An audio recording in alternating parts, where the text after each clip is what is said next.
સુરત ગ્રામીણ પોલીસનું પ્રભાવશાળી શક્તિ પ્રદર્શન, તોફાનીઓને લૂંટારુઓને હરાવવા માટે તૈયાર. સુરત ગ્રામીણ પોલીસે આજે તેમના મુખ્યાલય ખાતે તેમના વાર્ષિક નિરીક્ષણ કાર્યક્રમમાં એક શાનદાર પ્રદર્શન રજૂ કર્યું, જે બધાને સ્તંભ કરી દીધા. સુરત રેન્જ ઇન્સ્પેક્ટર જનરલની હાજરીમાં આયોજિત દંગાઈ અને તોફાનીઓને કાબૂમાં લેવા અને લૂંટારાઓને પકડવા માટે પોલીસ કર્મચારીઓના રિહર્સલથી ભરેલું હતું. કાર્યક્રમની શરૂઆત એક શાનદાર સવારની પરેડથી થઈ હતી, જ્યાં પોલીસ કર્મચારીઓએ શિસ્ત અને એકતાનું અદ્ભુત ઉદાહરણ દર્શાવ્યું હતું.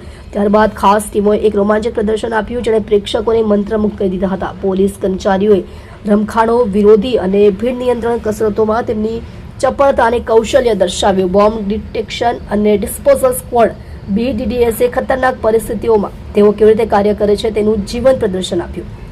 ડોગ સ્ક્વોડના વફાદાર કૂતરાઓએ તેમની અદ્ભુત કુશળતા દર્શાવી. ઘોડાની ટુકડીએ પરંપરાગત શૈલીમાં ઉમેરો કર્યો.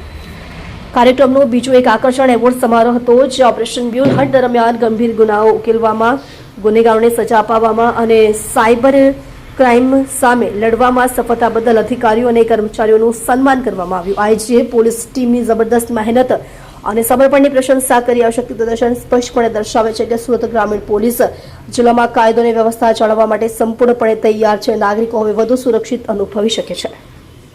આપ જોઈ રહ્યા છો ગુજરાતની સૌથી પહેલા ખબર આપતી Surat express news channel, director Rajesh મંગલેની સાથે.